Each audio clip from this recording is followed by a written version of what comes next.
Analyzing poetry can be hard because the answers aren't always in front of you. And it doesn't help when your teacher tells you to use your head. Yeah, like that ever worked.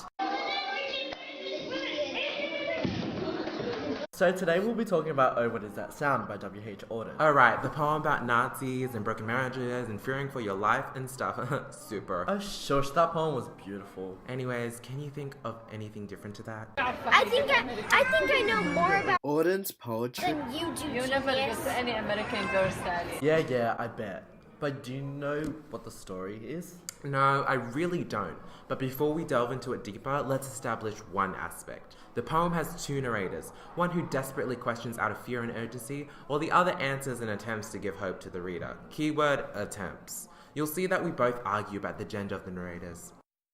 Anyways, a man is talking to his wife about the Nazi soldiers walking down a countryside hill. They notice that there are flashing lights coming from the distance, presumably gunshots. However, the husband brushes it off, saying, "It's just the sun." The husband, also noticing that these soldiers have not stopped for any breaks or to treat any wounded, however, stops at the parson's place as well as the farmer. Suddenly, the soldiers start to run directly at them. Why is this?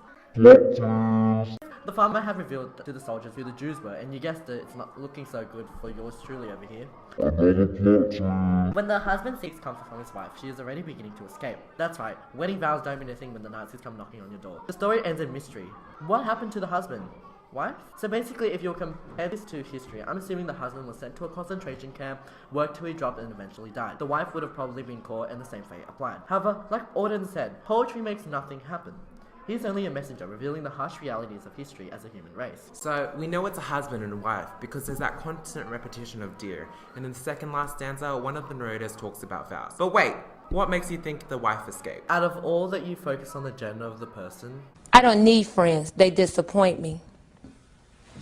Well, what if it was a husband that escaped? As a misandrist, I have to ask these questions. that's besides the point. Auden really gave us a shocker with this poem, like a nursery rhyme gone bad. What is it even about though? I get the whole, Nazis, I'm a Jew story, but I don't get it. Alright, well, Oh What Is That Sound, written by Auden, is a compelling piece depicting the confronting experiences of Dia and the naivety and desperation of the Polish people. Do you even know what naivety means? That's your job. Rude. Back to the point of this podcast. Auden effectively employs a ballad style and structure, as Dear and wife are uneased, are waiting for scarlet soldiers. The strong theme of fear and war are prevalent. Paul, didn't Auden employ strong senses of urgency and unease? Why did he use an optimistic tone as perhaps a change in order then? Yeah, well, he completely breaks that by putting the reader into a fearful atmosphere once they pass the farm already. Well, Auden uses so many techniques. Well, Oh What Does That Sound is one huge antiphony. It's kind of like a nursery rhyme, but anyone with half a brain knows Auden's not playing games when it comes to his poetry. The repetition of the word like drumming or wheeling creates a sense of fear and desperation.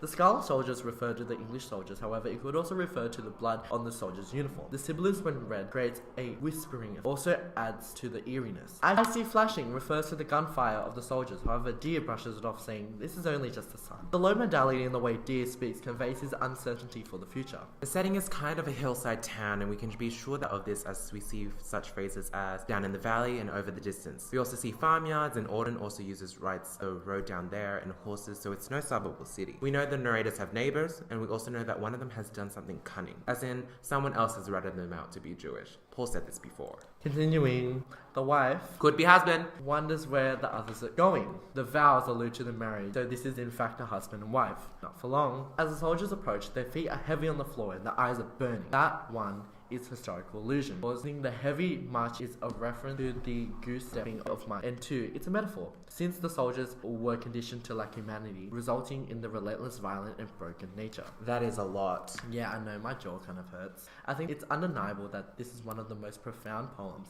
The use of simple structure when telling an extremely disheartening story creates such a jaw-dropping performance. I love the narrative framework. I agree. It's compelling but simple. Although I still believe it's the man that left. Men always leave. Honey, you've got a big storm coming.